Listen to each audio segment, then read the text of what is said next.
nous sommes déjà entrés, au point de vue chronologique, dans cette année jubilaire.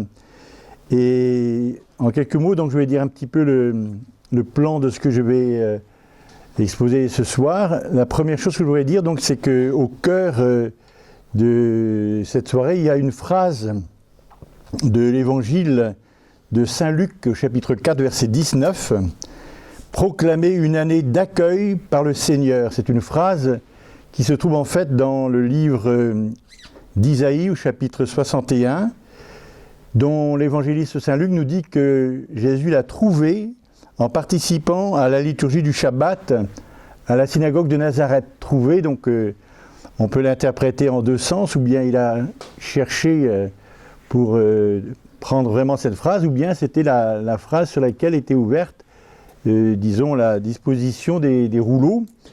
Mais peu importe, de toute façon, ce qui est indiqué, j'y reviendrai tout à l'heure d'ailleurs, dans cette séquence de l'Évangile, c'est la manière dont Jésus lui-même va interpréter cette phrase-là avec son actualité, en disant d'ailleurs « aujourd'hui ».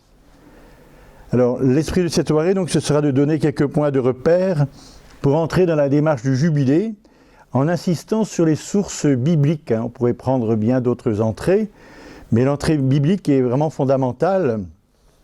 Et en particulier, donc, j'insisterai sur le Nouveau Testament. Le pape François, donc, dans la présentation de l'année de la miséricorde, là, a beaucoup d'ailleurs insisté sur la richesse des textes bibliques qui peuvent nous guider dans cette année. Et il a insisté aussi sur le Nouveau Testament, et en particulier l'Évangile selon Saint Luc, qui est justement l'Évangile de cette année. Et il renvoie aussi à d'autres textes, et d'ailleurs je vous suggère de lire et de relire son texte qui s'appelle « Le visage de la miséricorde ». Le terme technique, mais on n'est pas obligé de retenir les termes techniques, c'est « bulle d'indiction de l'année sainte de la miséricorde ». Mais le titre, donc, c'est « Le visage de la miséricorde ». Et je l'ai lu et relu d'ailleurs, et j'ai trouvé très très intéressantes les réflexions qui sont données là, parce qu'elles ouvrent à beaucoup de dimensions du thème à la fois du jubilé et puis de la miséricorde. Et le pape fait quelques observations tout à fait simples et qui donnent des indications aussi pour entrer vraiment dans une compréhension pratique, une compréhension spirituelle donc, de ces données-là. Je vais prendre trois temps dans ce que je vais dire ce soir. Donc, d'abord, je vais m'arrêter au mot jubilé, la notion de jubilé donc, dans la Bible. Ensuite, je prendrai donc le sens de la miséricorde en donnant quelques points de repère à la fois dans l'Ancien Testament et dans le Nouveau Testament, en citant quelques textes. J'ai fait un choix, bien entendu, parce qu'il y en a tellement. Et puis, en conclusion, une troisième partie, j'essaierai de retenir quelques points d'attention qui peuvent nous guider nous-mêmes pour entrer dans cette démarche en tenant compte justement à la fois de ce texte du pape et puis de ce que représente cette démarche qui est proposée à l'Église catholique en entier. Donc j'arrive tout de suite au premier point, là, le jubilé. D'abord, une question de vocabulaire, tout simplement, si vous avez la curiosité de faire une recherche dans les dictionnaires, ou bien si on fait comme on fait parfois à la télévision, là, des micro-trottoirs, si on prend le mot jubilé, je pense qu'aujourd'hui, ça évoque essentiellement deux aspects. Il y a un aspect de joie, avec le verbe jubilé, ou bien le mot jubilation, mais il y a aussi un aspect d'anniversaire. On célèbre des jubilés.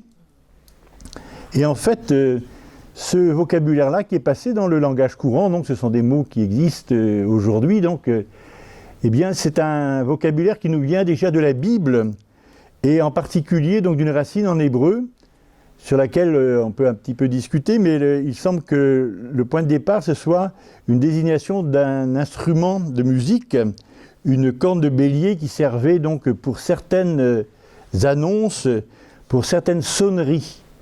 Et on trouve d'ailleurs l'emploi de ce mot-là, par exemple, dans le livre de l'Exode, au chapitre 19, verset 13.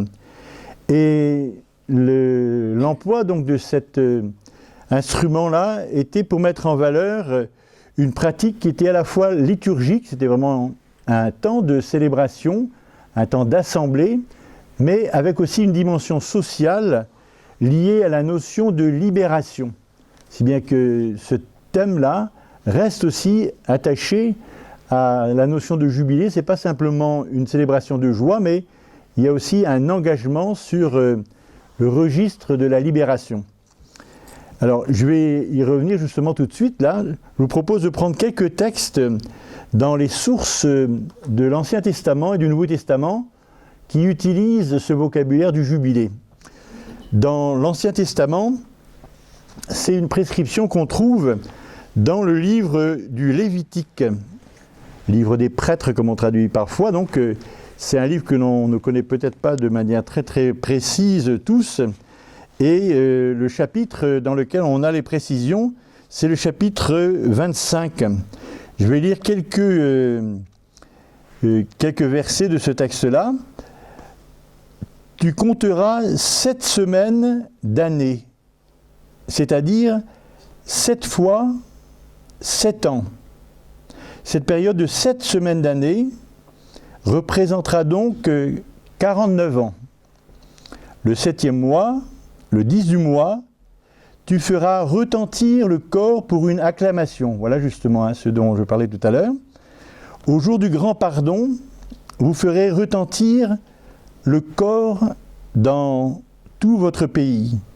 Vous déclarerez sainte la 50e année et vous proclamerez dans le pays la libération pour tous les habitants. Ce sera pour vous un jubilé. Chacun de vous retournera dans sa propriété, chacun de vous retournera dans son clan, ce sera un jubilé pour vous que la 50e année, et on revient à plusieurs reprises sur les mêmes idées, et puis on précise ici, vous ne sèmerez pas, vous ne moissonnerez pas ce qui aura poussé tout seul, vous ne vendangerez pas la vigne en broussailles, car ce sera un jubilé, ce sera pour vous une chose sainte. Vous mangerez ce qui pousse dans les champs. En cette année du jubilé, chacun de vous retournera dans sa propriété. Si vous faites du commerce, que tu vendes quelque chose à ton compatriote ou que tu achètes quelque chose de lui, que nul d'entre vous n'exploite son frère. Tu achèteras à ton compatriote en tenant compte des années écoulées depuis le jubilé, et lui te vendra en tenant compte des années de récolte. Plus il restera d'années, plus ton prix d'achat sera grand, moins il restera d'années, plus ton prix d'achat sera réduit, car c'est un certain nombre de récoltes qu'il te vend. Que nul d'entre vous n'exploite son compatriote, c'est ainsi que tu auras la crainte de ton Dieu, car c'est moi le Seigneur votre Dieu. Mettez mes lois en pratique, etc. Et vous avez donc, après d'autres précisions encore, on voit bien donc que le texte propose une sorte de remise à zéro, si on peut dire, une sorte de rythme donc de 50 ans, avec évidemment le jeu sur la valeur symbolique du chiffre 7 qui est rattaché au Shabbat. On voit aussi qu'il y a même une notion de repos, y compris le repos de la terre. On voit bien que par derrière, il y a aussi une relation à des éléments qu'on trouve dans le récit de la création au début du livre de la Genèse. Et puis l'idée de ne pas exploiter, il y a même l'idée donc de rendre à chacun ses propriétés, et puis surtout, lorsqu'il y avait des pratiques liées à l'esclavage, c'était aussi une année donc de libération. Alors concrètement, on ne sait pas très bien comment était vécue vraiment cette proposition-là, mais ça reste une loi, si vous voulez, qui est de toute façon encore dans les textes bibliques, qui se lit, qui se relit régulièrement, donc, y compris donc, dans le judaïsme d'aujourd'hui, mais elle a été aussi l'objet donc d'une relecture chrétienne à l'intérieur de l'Évangile. Alors dans l'Évangile de Luc, au chapitre 4, dont j'ai parlé tout à l'heure, là, vous pourrez regarder, le texte est assez long, je ne vais pas le citer, mais on connaît assez souvent par cœur pratiquement l'ensemble du texte là. On a donc la situation qui est la suivante. Jésus lui-même se trouve à la synagogue de Nazareth, là où il avait été élevé, et on a le déroulement donc d'une liturgie synagogale, et il trouve ce texte-là. Et l'évangéliste cite le texte, et surtout il montre comment Jésus prend la parole à ce sujet, et il dit donc que ces paroles que vous avez entendues s'accomplissent à vos oreilles.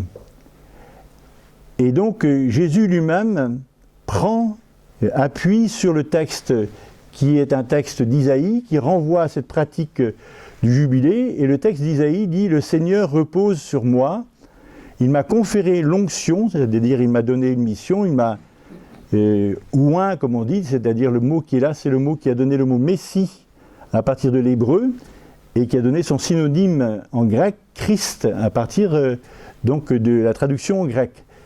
Et Jésus donc fait comprendre que les versets d'Isaïe qui parlent de proclamer la bonne nouvelle aux pauvres, de guérir, d'apporter la lumière et la vue aux aveugles, eh bien, c'est vraiment une année d'accueil par le Seigneur, et c'est ainsi qu'il comprend donc lui-même ce texte-là.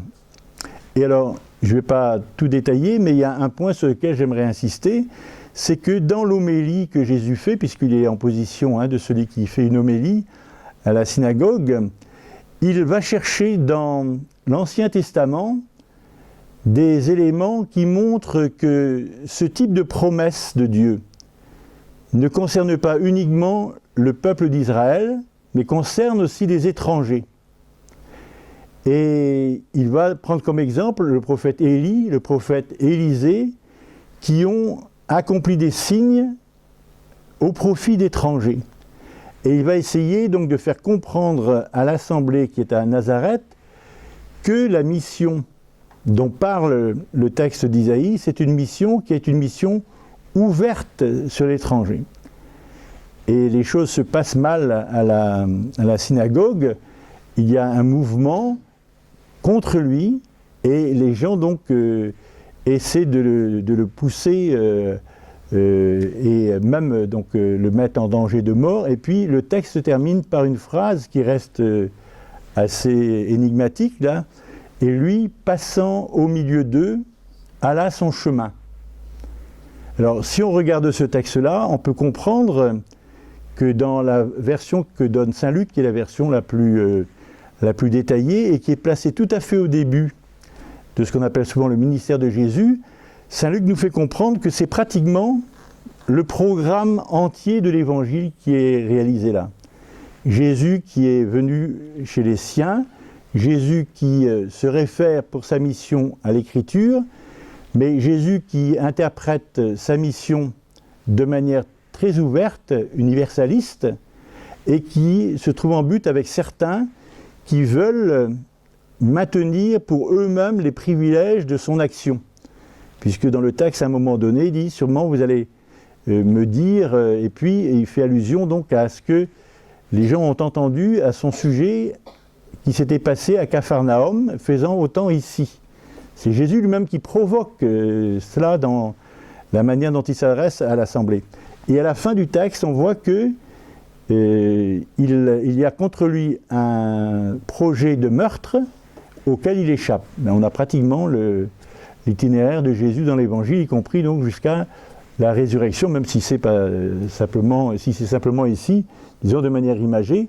Et en lisant le deuxième tome d'ailleurs de l'Évangile de Luc, c'est-à-dire le livre des Actes des Apôtres, on voit bien que Luc présente aussi le même type d'expérience par certains apôtres qui eux aussi, prêchant à la synagogue, trouvent une assemblée qui va se diviser, et certains donc vont aussi entrer donc en conflit, y compris donc un conflit qui est avec menace de mort par rapport à eux. Voilà donc une première chose que je voulais dire en prenant l'évangile de Luc, et puis un écho quand même qui mérite aussi d'être repéré, c'est un tout petit peu plus loin dans l'évangile de Luc, c'est au chapitre 7. C'est un passage où Jean-Baptiste, qui se trouve lui-même emprisonné, demande à certains de ses disciples d'aller interroger Jésus. Donc Luc chapitre 7, c'est à partir du verset 18-19, il les envoya vers le Seigneur pour lui demander « Es-tu celui qui vient ou devons-nous en attendre un autre ?» on retrouve là la même question que celle qu'il y a derrière l'interprétation du texte d'Isaïe, c'est quel est le type de mission que le Christ, que le Messie assume par, disons, la personne même de Jésus. Et Jésus, dans la réponse qu'il fait, a deux insistances. La première, c'est qu'il propose aux envoyés de Jean-Baptiste de regarder ce qui se passe. Je lis le texte. À ce moment-là, Jésus guérit beaucoup de gens de maladies, d'infirmités, d'esprits mauvais. Et puis, deuxième chose, il dit aussi, Jésus, donc, il répondit aux envoyés, allez rapporter à Jean ce que vous avez vu et entendu. Et ici, deuxième insistance, au lieu de faire simplement un descriptif, il reprend les phrases d'Isaïe, avec quelques petites modifications. Là, les aveugles retrouvent la vue, les boiteux marchent droit, les lépreux sont purifiés, les sourds entendent, les morts ressuscitent. La bonne nouvelle est annoncée aux pauvres, et heureux celui qui ne tombera pas à cause de moi. Donc on voit que pour Jésus, le texte d'Isaïe sert aussi de référence pour aider les autres qui sont autour, donc, et là les envoyés de Jean-Baptiste et donc indirectement Jean-Baptiste, à comprendre de quelle manière sa mission à lui-même donc, est interprétée en fonction donc, des situations. C'est quelqu'un qui va intervenir en particulier pour les pauvres ou pour les personnes en difficulté. Et en plus, donc, on n'oublie pas ce qu'il a dit à Nazareth, c'est quelque chose qui va au-delà des simples frontières, disons, du peuple qui est le sien. Donc voilà les deux points que je voulais indiquer donc, pour l'Ancien Testament et le Nouveau Testament. Alors, le mot jubilé donc, a été repris dans l'histoire de l'Église, je ne vais pas faire toute une description détaillée, là, mais on parle donc soit d'année sainte, soit de jubilé, pour des temps forts qui sont proposés à toute l'Église.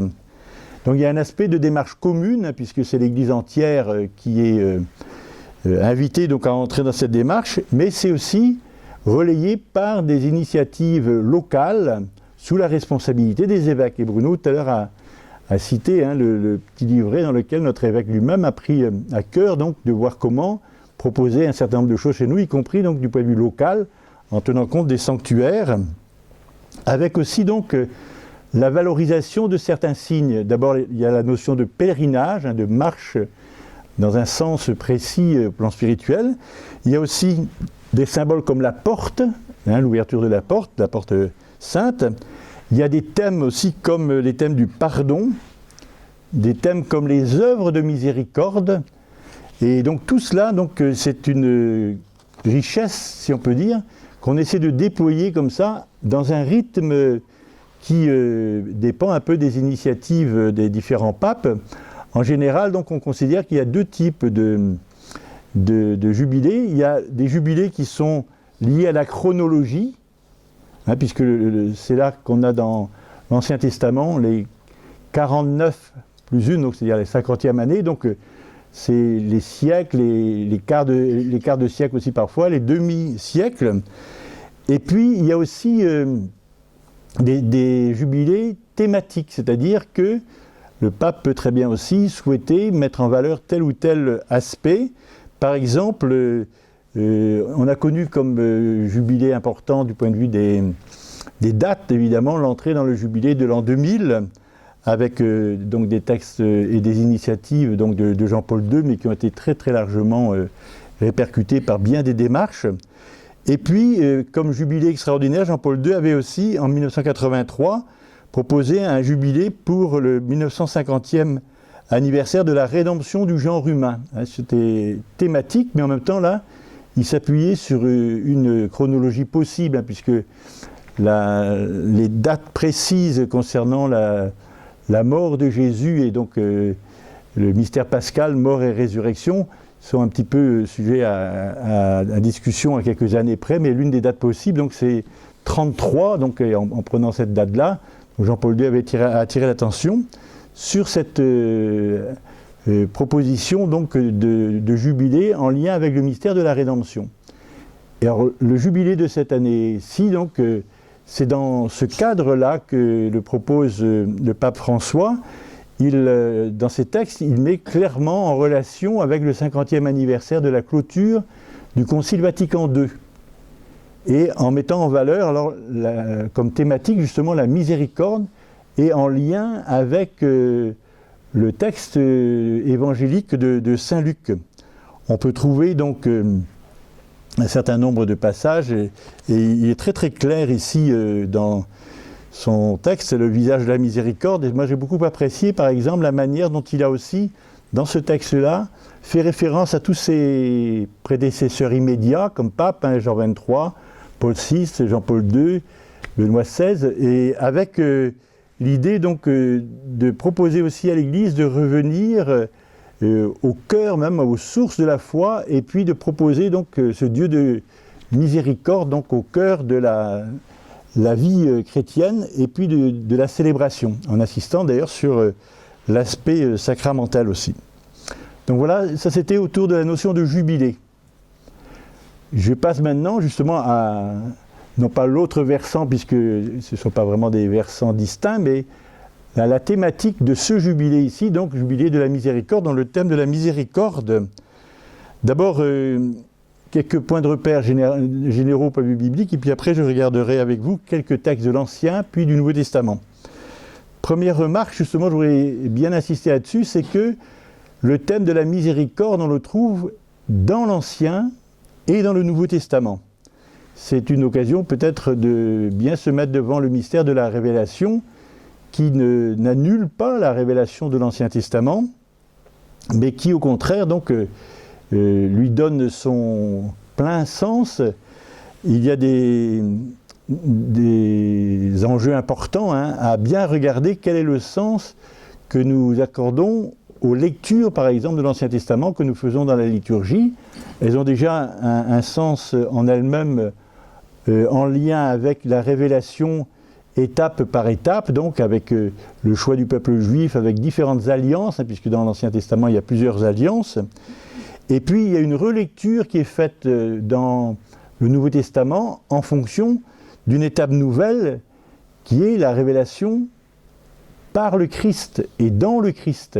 On peut dire d'ailleurs pour la miséricorde que le don le plus important que fait Dieu à l'humanité, c'est justement le don de son Fils.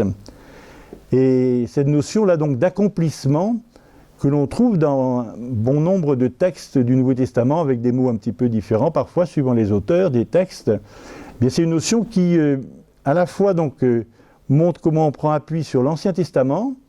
Il y a aussi quand même, donc là il y a une continuité, il y a aussi un aspect de discontinuité parfois, par exemple le Christ comme Messie assume le titre de roi, mais pas au sens qu'on lui donne habituellement. On voit par exemple dans la célébration qu'on avait en fin d'année liturgique là, du Christ roi, insistant sur le fait de dire que ma royauté n'est pas de ce monde, dit Jésus.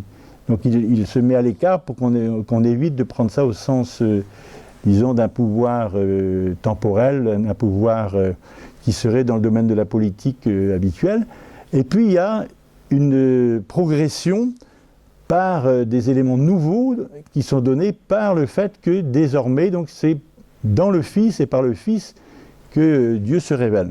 Donc ça c'est une première remarque, donc le lien Ancien Nouveau Testament, et ça joue aussi pour cette notion de miséricorde, je le montrerai tout à l'heure. Deuxièmement, le vocabulaire de la miséricorde, c'est un vocabulaire qui est extrêmement riche dans la Bible, et là aussi j'ai trouvé très intéressante la liste des mots, la liste des textes que reprend le pape François, parce qu'il est important de ne pas rester uniquement à du mot à mot. Il n'y a pas un seul mot pour passer de l'hébreu au grec, ou bien au latin, ou bien au français. Il y a plusieurs mots qui viennent, si vous voulez, pour enrichir cette notion de miséricorde, sans compter d'ailleurs que les mots parfois s'usent un peu, ou bien évoluent. Le mot miséricorde, parfois il y a des gens qui le prennent un peu en négatif, alors que c'est un mot extrêmement riche. Si on le prend en français, donc à partir du latin, ça veut dire que c'est une attitude du cœur de quelqu'un qui est sensible justement au malheur, à la misère des autres. C'est ça la notion principale, mais ça c'est à partir de l'expression en latin. Si on regarde un petit peu en arrière, les textes qui nous sont proposés d'abord dans la Bible sont des textes en hébreu, et là aussi il y a plusieurs mots qui sont utilisés, plusieurs racines. L'une d'entre elles, c'est avec une racine qu'on trouve aussi en arabe d'ailleurs, qui est raham, ça veut dire donc le sein maternel, et Dieu donc est décrit dans la Bible comme étant un Dieu miséricordieux, rahum. On a ça dans le psaume 78 par exemple. Entre parenthèses, c'est aussi une racine qu'on trouve dans le Coran. Et pour commencer la première sourate, on a Bismillah Rahman Rahim, ce sont des mots qui sont pris exactement sur la même racine. L'hébreu donc et l'arabe étant des langues sémitiques ont beaucoup de points communs. Deuxième ligne un peu de signification, on a aussi un certain nombre de mots autour de la notion de la tendresse, de l'amour. Là, en hébreu, c'est chesed. On a par exemple le fameux psaume qu'on connaît par cœur, la car éternelle et son amour. En hébreu, c'est ki le olam chesdo, chesed. Donc c'est ce mot-là, mais vous avez aussi des traducteurs qui mettent le mot miséricorde, et il suffit de s'entendre un peu pour savoir qu'est-ce qu'on entend par là. Il y a aussi une autre racine qui est liée davantage à la notion de grâce, faire grâce à quelqu'un, prendre en pitié, mais ce n'est pas quelque chose de condescendant, hein. Ce n'est pas comme si on était dans un statut qui nous faisait regarder de haut les personnes qui sont, disons, prises dans des situations difficiles. Mais en même temps, donc, dans les psaumes, par exemple, on a cet appel à Dieu qui est fait souvent, donc Dieu prend pitié, Dieu fait-nous grâce. Par exemple, le psaume 4, c'est une autre racine, ça c'est Hanan. Autre racine encore, le cœur, lève ou le vav en hébreu. Donc, alors là aussi, il faut bien se persuader. Donc, quand on dit le cœur, nous aujourd'hui, nous avons des représentations évidemment qui sont liées aussi à l'évolution de la médecine, à l'évolution des représentations philosophiques, etc. Dans l'Ancien Testament, le mot cœur évoque souvent des choses qui sont pas simplement de l'ordre de l'affection, mais aussi de l'intelligence, de la volonté, du discernement. Et on a par exemple une expression que l'on trouve, y compris donc dans les psaumes, là, Dieu scrute les reins et les cœurs. Et on a ce mot-là. Et puis donc on a un refrain que le pape d'ailleurs signale à plusieurs reprises, là, qui rythme un peu la révélation de l'Ancien Testament, là, Dieu de tendresse et de pitié, lent à la colère, plein d'amour et de vérité. Donc psaume 86 par exemple, ça montre donc la richesse de ce vocabulaire-là. Dans le Nouveau Testament, on a évidemment cité pas mal de ces textes-là. On a utilisé aussi le vocabulaire grec. Tout le Nouveau Testament est écrit en grec. Il y a juste quelques mots qui sont quelques reprises de l'araméen, mais qui sont écrits en caractère grec. Donc ça veut dire qu'il y a une prise en compte déjà d'une traduction, d'une autre manière de s'exprimer, d'une autre culture. Et on a différentes formules, dont une qui est très connue, par exemple, c'est le mot « éléos », Kyrie eleison, Seigneur, prends pitié. Donc ce mot-là, éléos, on le trouve à plusieurs reprises pour évoquer donc ce qu'on appelle parfois donc la miséricorde. Il y a aussi un mot, de même qu'il y avait Rechem, là, qui voulait dire donc le saint, S-E-I-N, avec même un aspect maternel et à la fois paternel de Dieu. Donc dans l'Ancien Testament, on a les deux images pour Dieu, il n'y a pas uniquement l'image paternelle. Eh bien, on a aussi donc dans le Nouveau Testament des mots qui évoquent, par exemple pour Jésus, ou bien pour des personnages dont Jésus parle dans des paraboles, le fait d'être ému aux entrailles. Par exemple, pour le bon samaritain, en Luc chapitre 10, verset 33, on a ce mot-là. On a aussi une très très belle expression, là, le Père de miséricorde, avec un autre mot grec, kyrmos, enfin peu importe le détail. Et on a aussi donc les mots de grâce, charis en grec, et de charité ou d'amour, donc agapé, donc en grec. Là aussi, vous voyez, le mot charité, parfois en français, il est devenu un mot un petit peu galvaudé, comme ça. Ça a posé d'ailleurs des problèmes pour la traduction liturgique. Parfois, on s'est arrangé pour mettre amour, puis charité aussi, pour qu'on on n'est pas un seul mot, parce qu'autrement parfois ça pouvait prêter à confusion. Là c'est un point évidemment qui est à prendre en considération quand on essaie de trouver des équivalents dans une autre langue. Alors tout ça pour dire, vous voyez, que le Nouveau Testament, c'est la même chose que pour l'Ancien Testament.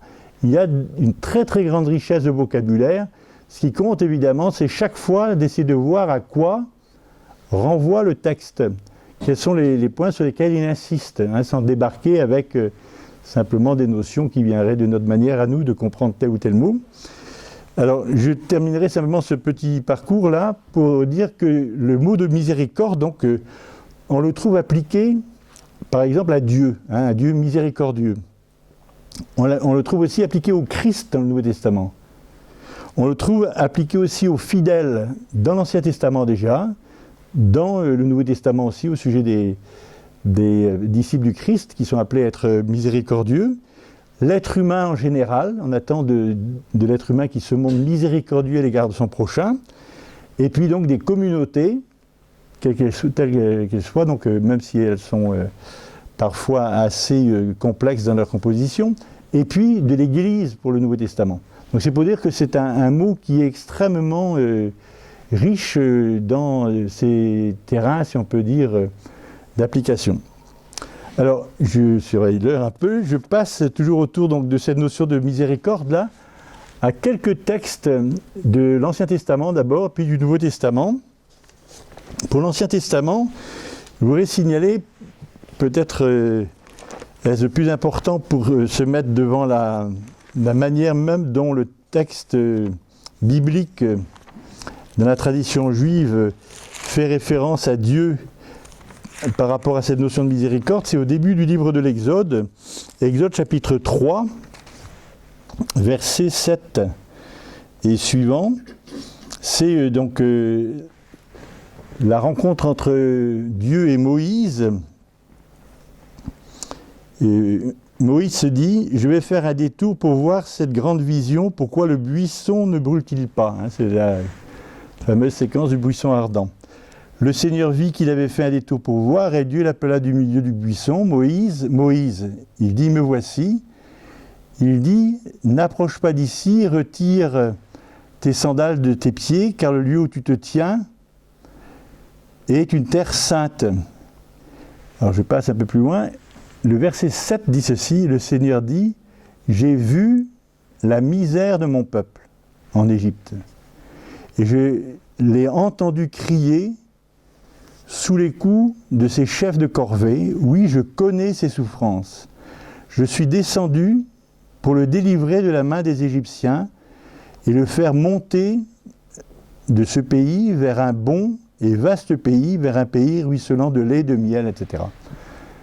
Ce qui est intéressant ici, c'est la manière dont Dieu se présente lui-même à Moïse comme étant touché personnellement par la situation de son peuple, et il descend, il vient donc pour, par l'intermédiaire de Moïse, proposer la libération à son peuple. Donc un Dieu de miséricorde au sens vraiment alors, que le mot a du point de vue donc, du jeu entre les deux termes en latin, la miséricorde, c'est-à-dire un cœur de miséricorde, il a été sensible à la misère de Dieu. Alors on pourrait regarder plus loin encore, d'autres passages sur la révélation du nom de Dieu à Moïse, et y compris donc au chapitre 34, où on a une notion d'alliance qui vient, et alliance donc entre Dieu et le peuple, dont Moïse lui-même est, si on peut dire, le médiateur, enfin celui qui fait l'intercession en tout cas, entre Dieu et son peuple. Autre point qu'on peut noter, c'est l'insistance que l'on trouve chez les prophètes de l'Ancien Testament, pour faire le lien entre deux notions, la miséricorde et la justice. Alors, miséricorde, dont j'ai longuement parlé, mais justice, là, on évoque surtout le fait de se comporter d'une manière qui corresponde à ce que Dieu attend. Et à l'arrière-plan, il y a aussi la notion de jugement. C'est-à-dire que Dieu a des exigences, Dieu ne laisse pas simplement faire n'importe quoi. Et parfois, donc, les prophètes interviennent au nom de Dieu avec des messages assez sévères, mais dont le but est de faire comprendre qu'on ne peut pas se comporter n'importe comment quand on est un fidèle, quand on est un croyant, quand on est par exemple un pratiquant de la liturgie. On a ça en particulier donc dans le livre d'Amos et puis dans le livre d'Osée, dont je reparlerai tout à l'heure, parce que parmi les paroles les plus sévères que l'on trouve chez les prophètes, il y a des paroles qui sont exigeantes en ce qui concerne les personnes qui viennent au temple, par exemple, qui offrent des sacrifices, qui amènent des offrandes diverses, mais qui se comportent dans la vie courante en opposition avec ce que Dieu demande dans la Torah, en particulier l'honnêteté, la prise en considération et le respect donc dû aux autres.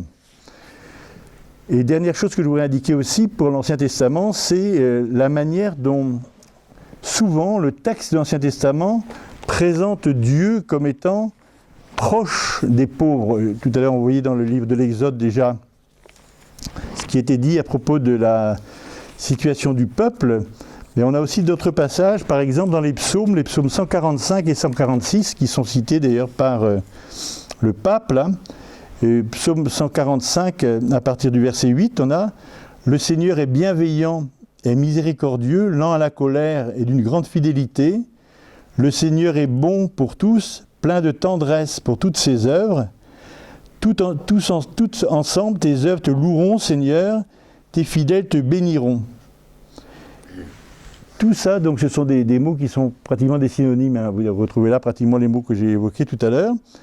Et un peu plus loin, on dit « Les yeux sur toi, ils espèrent, tu leur donnes la nourriture en temps voulu, tu ouvres ta main, tu rassasies tous les vivants que tu aimes. » Et puis vous avez aussi, dans le psaume suivant, le psaume 146, les deux sont très proches, on dit « Il fait droit aux opprimés, il donne du pain aux affamés, le Seigneur délie les prisonniers, le Seigneur ouvre les yeux des aveugles, le Seigneur redresse ceux qui fléchissent, le Seigneur aime les justes, le Seigneur protège les immigrés, il soutient l'orphelin, la veuve. » Donc vous avez des listes de personnes dont Dieu se préoccupe, et là on retrouve pratiquement le même type de situation que celle qu'on avait dans le texte d'Isaïe 61, dont j'avais parlé tout à l'heure à propos du jubilé. Quelques textes du Nouveau Testament maintenant sur la miséricorde. D'abord, donc, dans l'évangile de Luc, on dit souvent que c'est l'évangéliste de la miséricorde, puisque c'est un thème qui est mis en valeur chez lui comme d'autres thèmes. Vous avez aussi la joie, vous avez l'Esprit Saint, vous avez le rôle accordé à Marie, vous avez en plus donc une conception de l'histoire du salut en différentes étapes. Enfin, il y a chacun des évangiles a sa manière de ressaisir le mystère du Christ, tout en ayant entre les évangiles donc, des points communs importants, bien entendu. Alors évidemment, on peut penser tout de suite au Magnificat, ça c'est aussi une des caractéristiques de Luc. Dans le début de l'évangile, on a des chants, des cantiques, un peu à la manière des psaumes, qui sont donc prononcés par des acteurs du récit évangélique. Et là donc c'est Marie, on a la fameuse formule, donc il se souvient de sa miséricorde. Luc 1, 50, c'est le mot éléos qu'on a là en grec, le mot dont je parlais tout à l'heure en disant on le connaît par Kyrie eleison. Et deuxième texte, évidemment, il y a le texte de Luc au chapitre 4.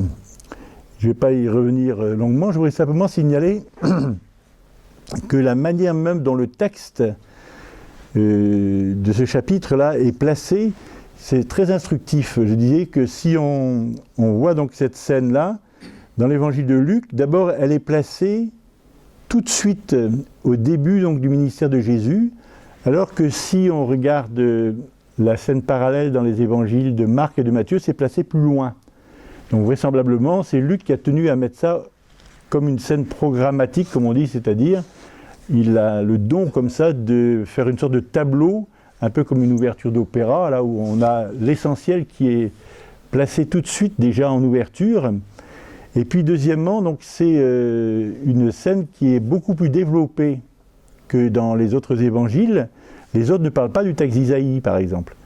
Or ici, ça a une très grande importance parce que Luc, comme ça, fait comprendre à son lecteur que la manière dont Jésus se présente, c'est une manière donc, qui met en œuvre la promesse de l'Ancien Testament.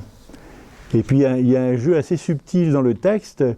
Quand on a le texte d'Isaïe, on dit qu'il trouve ce texte-là, et c'est dans le texte d'Isaïe qu'on a « L'Esprit de Dieu repose sur moi ». Or, juste avant, on a la scène du baptême de Jésus. Si bien que l'Esprit de Dieu repose sur moi, pour le lecteur de l'Évangile, quand il prend les chapitres les uns après les autres, et pas simplement comme ça par petits morceaux, eh bien, il voit bien qu'il y a une logique, si on peut dire, une cohérence dans l'itinéraire de Jésus tel qu'il est présenté au lecteur. Et en plus, donc, il y a ce que je disais tout à l'heure, c'est que Jésus se permet, dans son homélie, d'attaquer l'interprétation qui pourrait être une interprétation étroite et tournée sur uniquement les horizons donc des gens de Nazareth et de son pays. Lui, il fait casser ces frontières-là en allant chercher justement dans l'Ancien Testament déjà l'image de prophètes qui, eux, ont, dans leur pratique, fait bénéficier des gens extérieurs à Israël des dons de Dieu. Donc là, il prend vraiment la contre-pied, si on peut dire, la lecture qui est la lecture courante. Si vous lisez le texte d'Isaïe en lui-même sans regarder le Nouveau Testament, vous verrez que la lecture qui vient d'abord à l'esprit, c'est une lecture dans laquelle c'est un texte de revanche. Il y a d'ailleurs le mot revanche dans le texte que Jésus ne prend pas. Le texte n'est pas cité avec toute cette partie-là. Il n'a pris que l'aspect positif, et en plus donc un aspect positif dont, dans son homélie, il montre qu'on peut le prendre comme étant à direction de l'humanité entière et pas uniquement du peuple immédiatement là. Autre chose donc dans Luc, il y a l'enseignement de Jésus, les sermons, comme on dit, de Jésus. Et en particulier, vous avez la formule, Luc 6, verset 36, « Soyez miséricordieux comme votre Père est miséricordieux ».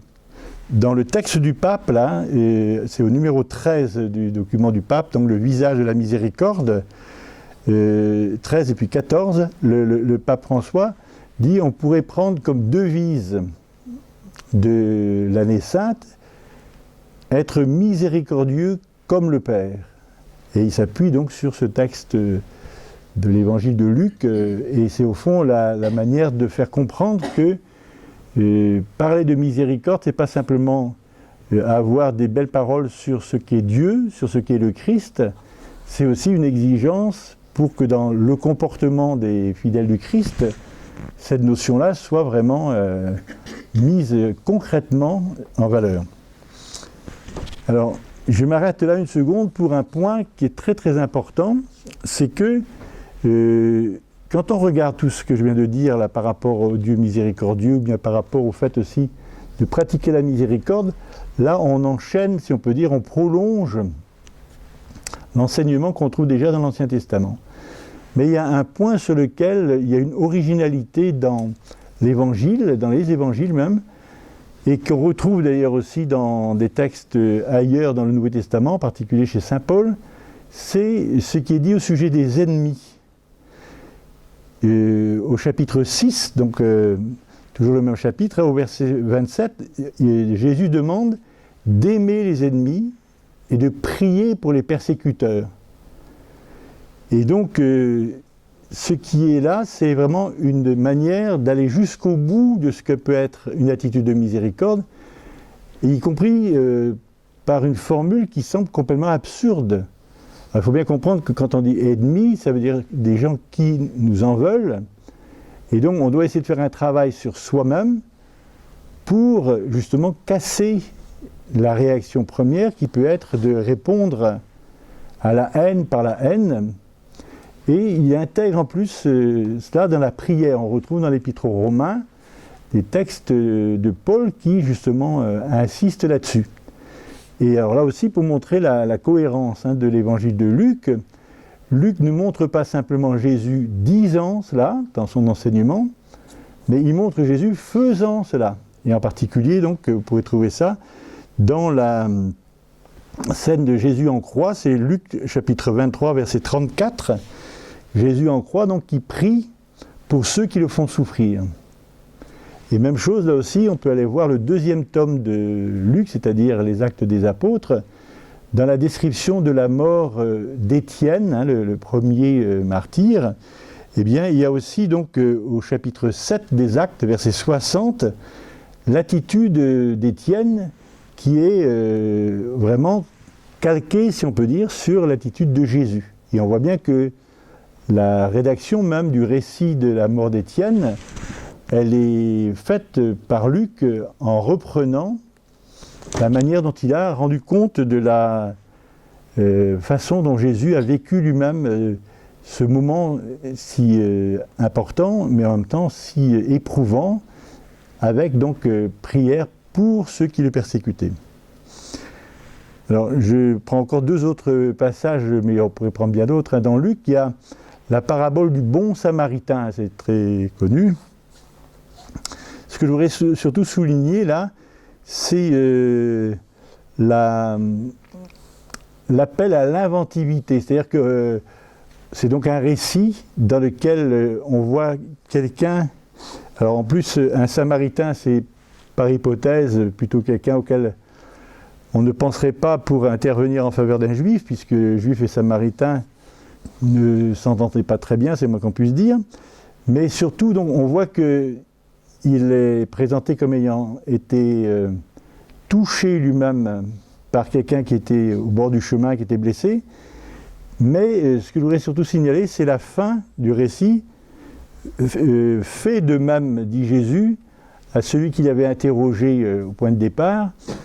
Et en disant ça, Jésus donc laisse ouverte la question concrètement pour que chacun puisse voir quelle est dans sa vie les situations dans lesquelles il peut se trouver lui-même comme ça, comme passant à côté de gens qui sont au bord du chemin, qui sont souffrants, qui sont délaissés.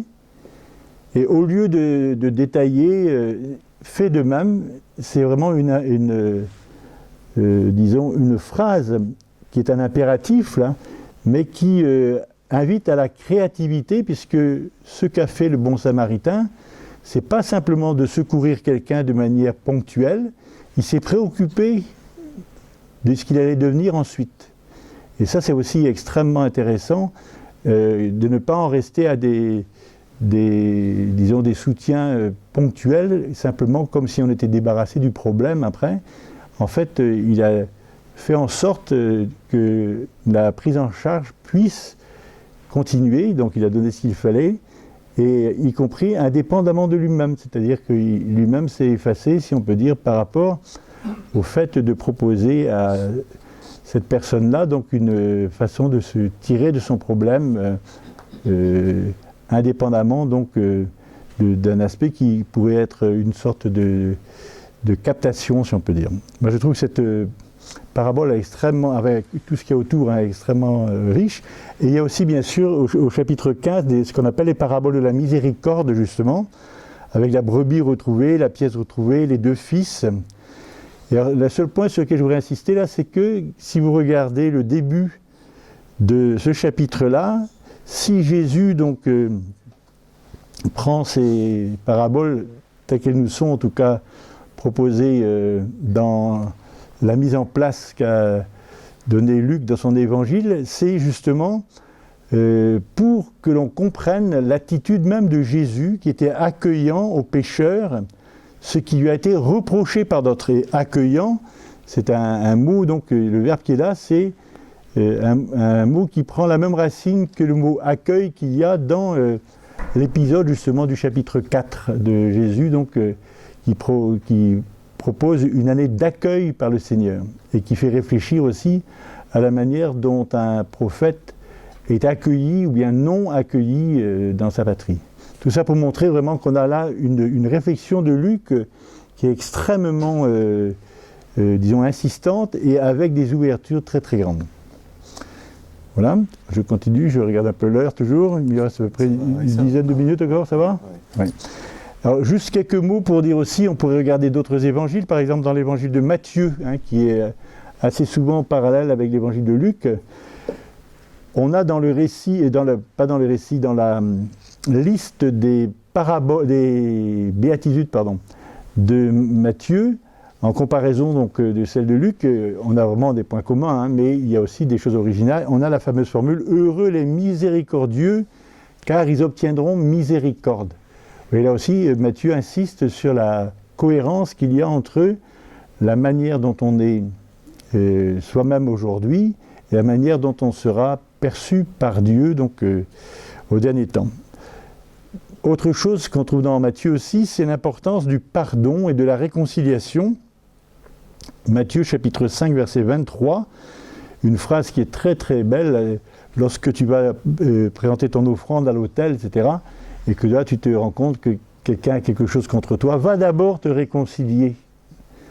Alors ça aussi, vous voyez, on a exactement là l'attitude dont je parlais tout à l'heure, et que les prophètes ont pointé là, c'est parfois donc la contradiction qu'il peut y avoir entre la pratique de la liturgie et la pratique dans la vie réelle. Alors moi je signale souvent que cette phrase-là, elle a un parallèle strict pratiquement dans les commentaires juifs de la célébration du Grand Pardon, Yom Kippour. Et avec d'ailleurs l'idée, donc le Yom Kippour, donc c'est une journée pendant laquelle il y a 25 heures de jeûne, avec donc des propositions de démarche à la synagogue. Certains d'ailleurs passent les 25 heures à la synagogue. Mais dans les commentaires, on dit que là, donc, on fait le point sur l'année passée, sur les engagements qu'on a pris, qu'on n'a pas tenus, etc. On pense aussi à l'année qui vient. Il y a la notion de jugement qui est au cœur de ça. Mais on dit justement, attention, si vous avez un problème avec vos voisins, vos frères, etc., c'est pas Dieu qui va gérer ça, c'est d'abord à vous de gérer ça. Il n'est pas question de venir à la synagogue comme si on allait démarrer à zéro après. Donc vous voyez, c'est exactement la même idée. Alors évidemment, on ne sait pas très bien toujours quelle est la date de ce type de tradition-là, mais de toute façon, on voit bien que Jésus ici baigne totalement dans la même perception donc, du sérieux de l'engagement liturgique. Et d'ailleurs, en Matthieu 9, 13, on a « Allez apprendre ce que signifie « Je veux la miséricorde, non le sacrifice ». Et ça, c'est justement un renvoi à Osée, chapitre 6, dont j'ai parlé tout à l'heure. Le pape, d'ailleurs, dans le numéro 20 de son texte, là, revient là-dessus, hein, sur cette notion-là de cohérence qu'il doit y avoir entre la miséricorde et puis la pratique liturgique et la pratique de la prière.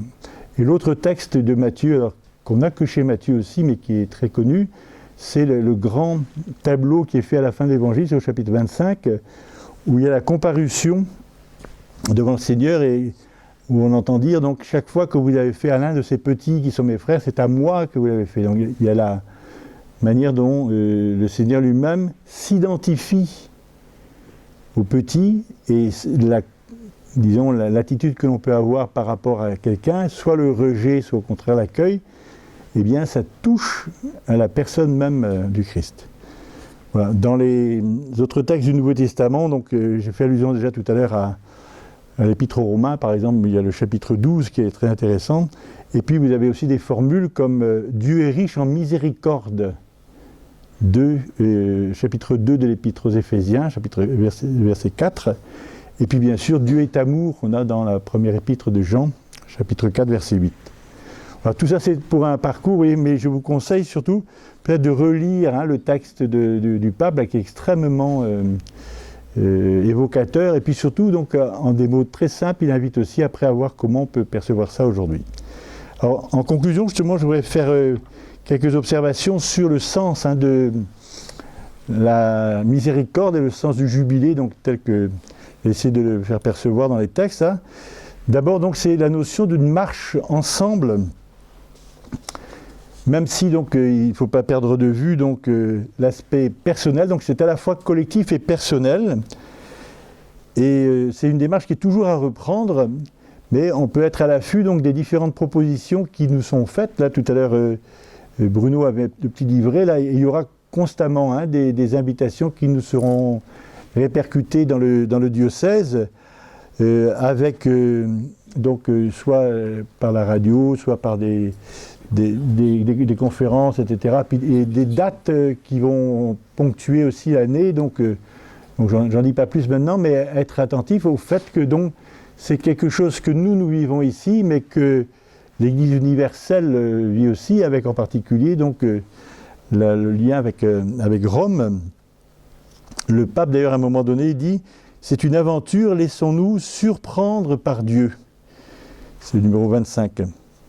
Deuxième remarque, c'est justement profiter pour puiser à la parole de Dieu. Moi j'avoue que j'ai été très admiratif de voir la richesse, j'ai déjà dit au début, des sources bibliques qui sont présentées là. Et donc c'est peut-être l'occasion de se plonger vraiment dans ces textes-là. Chez nous, donc, il y avait eu une demande qui avait été faite au bureau biblique. On a un bureau pour aider à l'animation de la pastorale au plan biblique, comme ça, mais pas simplement les groupes bibliques, mais plus largement.